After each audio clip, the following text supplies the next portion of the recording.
episódio do meu podcast e eu tô aqui com a doutora Cirlei Camargo. Ela é uma dentista com especialização em canais, mas ela tem muita coisa aí para nos contar, né, de alguns temas que eu quero valorizar, que é a promoção de saúde.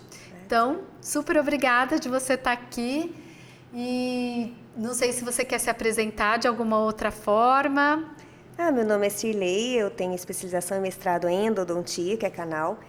Primeiramente, gostaria de agradecer muito o convite, né, por estar aqui. Eu acho que é super interessante esse projeto seu de promover saúde de maneira como um todo, desde a alimentação a cuidados com a saúde. Então, o que eu puder ajudar na minha especialidade. Então, olha, eu justamente quis trazer você porque a gente pensa muito nesse novo modelo de cuidado da saúde, muito em coisas que vão promover a saúde e vai não só trazer autonomia, né, e autocuidado. Sim. E aí eu acho que entra coisas básicas, né, da odonto, que é a higiene dos dentes. E aí eu queria conversar com você sobre isso. Eu acho que até começando pela pasta de dente.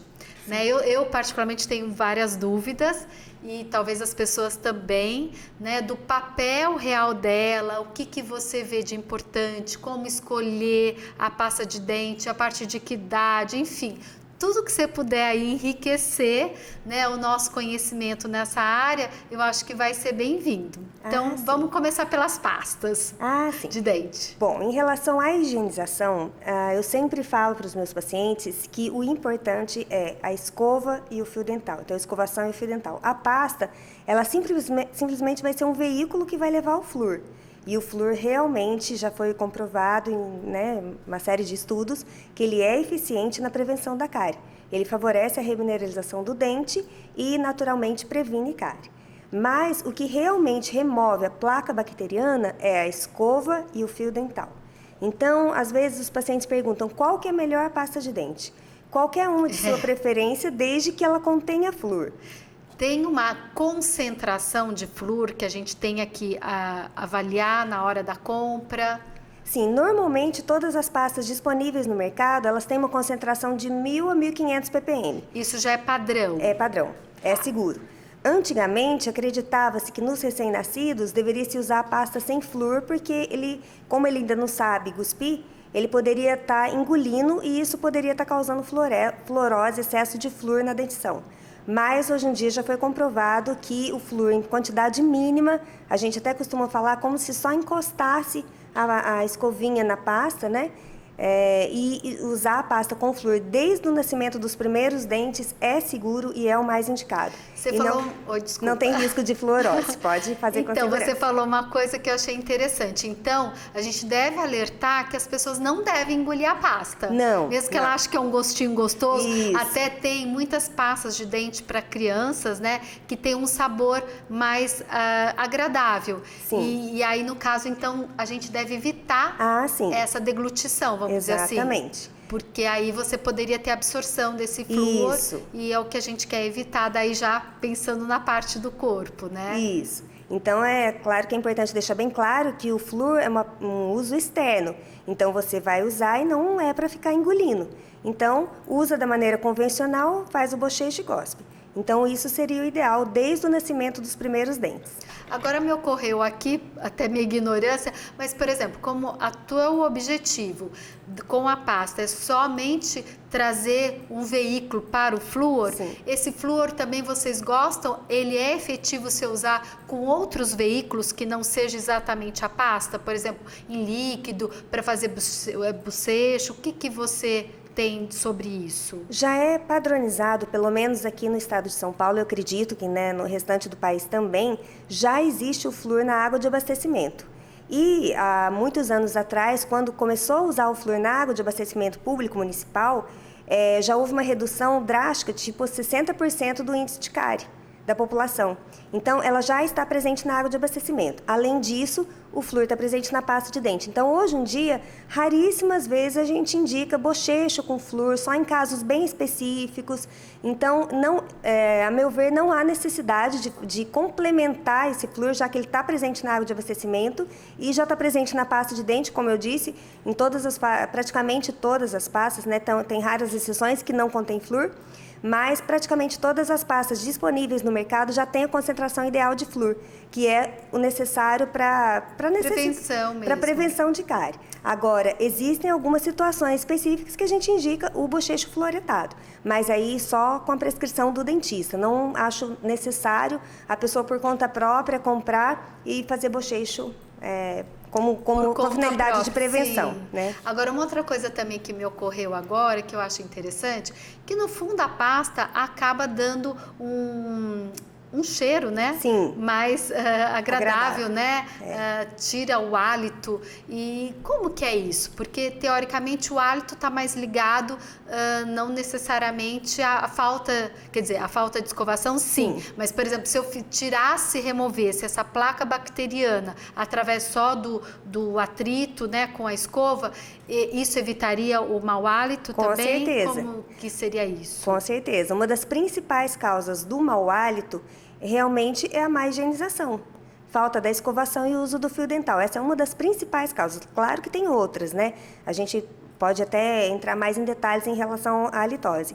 Mas, realmente, vamos supor, o aroma da pasta, ele auxilia, mas não é ele o fundamental responsável por aliviar a halitose. E sim, a escovação é a remoção da sujeira mesmo, da placa bacteriana, resíduos de alimento entre os dentes, com o uso do fio dental. Isso sim é que vai alimentar a halitose. Uma coisa aqui também que eu acho curioso e está colocando, quantas vezes a pessoa deveria estar fazendo essa higienização, essa escovação? Como que você recomenda isso? Eu recomendo pelo menos 3 vezes ao dia. Então, depois do café da manhã, após o almoço e principalmente antes de dormir. O horário mais importante da escovação é antes de dormir. Uma questão bem polêmica que até a gente comenta lá em casa é que tem gente que costuma escovar o dente, logo que acorda, escova o dente. Depois toma um café e escova o dente de novo. Isso. Então, isso é uma questão até discutível na periodontia, se há necessidade dessa primeira escovação logo que acorda e depois do café da manhã. Eu, particularmente, eu faço só um bochecho, porque a gente já escova antes de dormir mesmo, toma o café da manhã e faço depois. Então, pelo menos 3 vezes ao dia, após o café da manhã, após o almoço e principalmente antes de dormir, que é a escovação mais importante, porque a gente vai passar um período maior, né, com as bactérias, com a boca fechada, então pode haver fermentação e produção de ácido pelas bactérias. Então, esse horário antes de dormir é o mais importante da escovação. Mas você veria algum benefício, tem algum estudo quanto a essa também possibilidade de escovar logo que acorda e depois do café da manhã? Haveria algum benefício nisso? Alguma diferença significativa da redução do índice de placa? Olha, precisaria me informar melhor, mas recentemente eu li um trabalho fazendo essa comparação mesmo, de uma periodontista afirmando isso, que do ponto de vista dela, ela até pensa da mesma maneira que eu, que não há necessidade dessa primeira escovação. Esse é um assunto meio contraditório. De repente, se você conversar com outros dentistas, eles podem ter uma opinião diferente da minha. O meu marido mesmo acorda, fala para o meu filho escovar o dente antes do café, mas ele fala, mas eu vou acabar de escovar e comer de novo. Então, eu recomendo um bochecho, pelo menos, né? E tomar o café da manhã e aí sim, fazer uma escovação adequada antes de ir para a escola ou de ir para o trabalho, né? Uma coisa que me ocorreu também aqui que eu acho interessante, pelo menos na minha área, né, em relação à pele, que é uma das áreas que eu atuo, de mais e de menos é problema. Então, da mesma forma, né, que a higiene, né, da pele, do corpo é fundamental, o excesso é ruim, né? Então, de menos e de mais. E nos dentes? Uma pessoa que escova demais os dentes, isso poderia ser ruim? Teria algum malefício? A princípio, não. Considerando que ele está escovando da maneira correta, com escova macia, eu sempre preconizo as cerdas da escova sempre do mesmo tamanho. Então, fazendo da maneira correta, se tem, vamos supor, eu como qualquer coisinha durante o dia, já vai lá e escova o dente. Eu não vejo mal nenhum se não está usando uma escova muito dura ou um excesso de força durante a escovação, porque isso sim pode causar um envelhecimento precoce dos dentes, né? Escova dura ou força excessiva durante a escovação, isso sim não é legal para os dentes. Mas uma escova macia, escovando da maneira adequada, eu não vejo problema de, por exemplo, a pessoa quer escovar 5 vezes por dia os dentes. Então quer dizer que essa a textura das cerdas, né? Sim, é importante. É importante que ela seja macia. Sim. Então, às vezes a gente achar que uma escova com cerda mais macia não vai fazer uma boa escovação. Não. Não tem que ter essa preocupação. Não. E é mais indicado. Sim, o indicado é a escova com as cerdas normalmente todas do mesmo tamanho, macias. Quando é criança, por exemplo, que a boca é pequena, a cabeça da escova tem que ser pequena também, senão não consegue atingir a região lá no fundo. E, claro, uma pessoa que tem uma boca maior pode usar aquela escova que tem a cabeça um pouquinho maior, sim.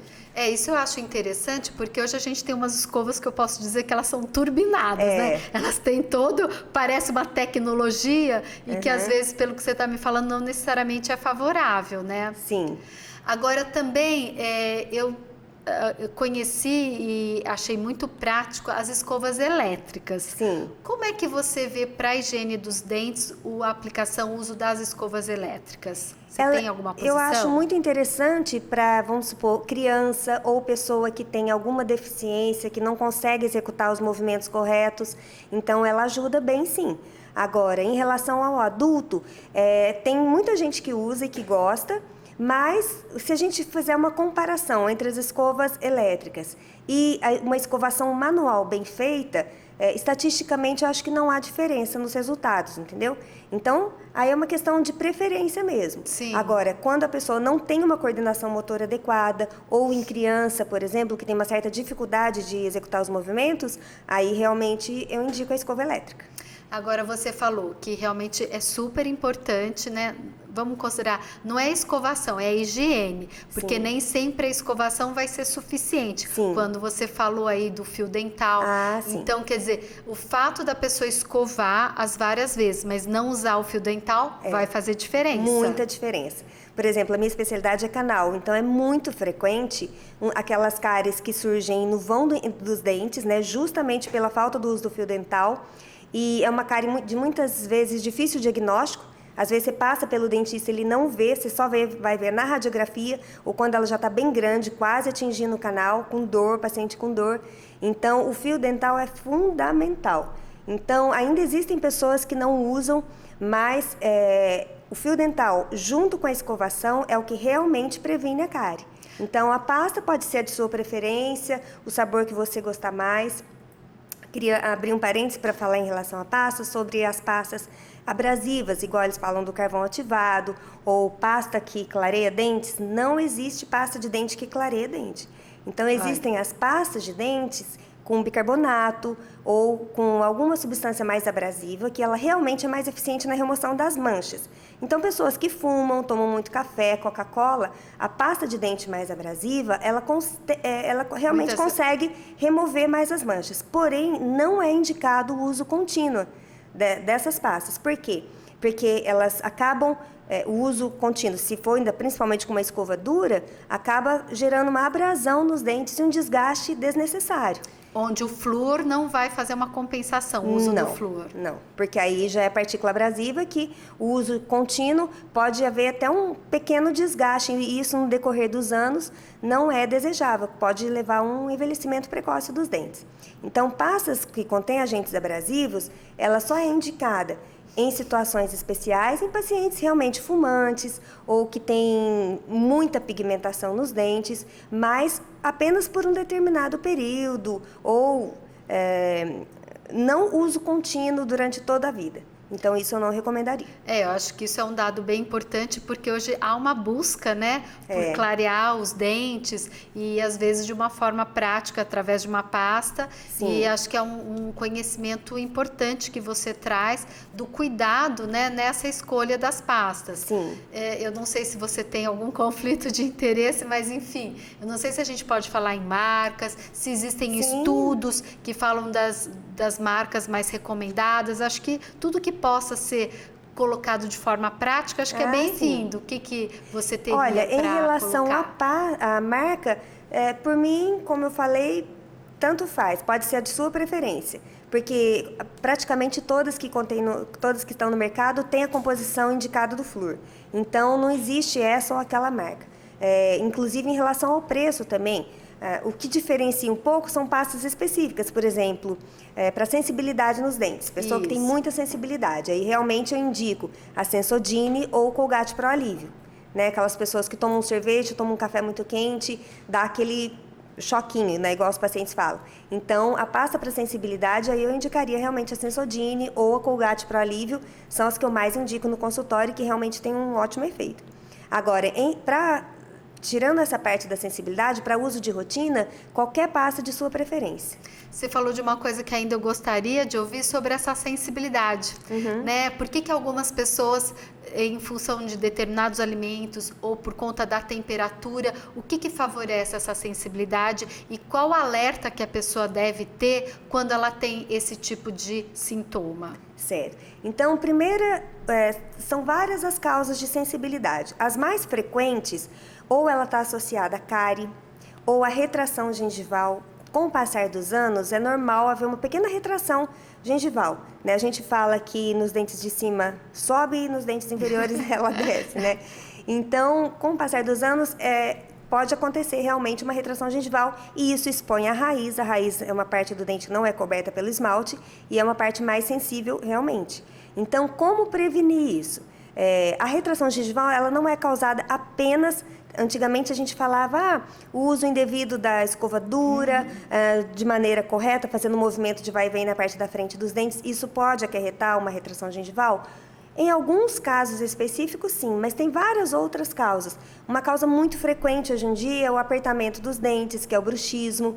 Então, isso traz leva a um desequilíbrio ali na oclusão e isso pode estar associado à retração gengival, à sensibilidade nos dentes, mas tudo isso precisaria de uma avaliação feita pelo dentista, né? Então, as causas são inúmeras, mas as mais frequentes normalmente estão relacionadas com a da sensibilidade, com a retração gengival ou então exposição por cárie. Então, olha, você vê que uma coisa simples, como a gente tem aqui assunto para falar, então foi muito interessante. Acho que a gente pode assim deixar toda essa mensagem, né, que as pessoas possam agora estar um pouquinho mais atenta na hora da escovação, da importância, tudo isso que você trouxe. Então eu só tenho a agradecer, que foi muito enriquecedor aqui o nosso bate-papo. Viu? Eu que agradeço o convite. Vamos pensar em outros bate-papos, tá bom? Com certeza. Muito obrigada, viu, doutora Maria? Eu que agradeço.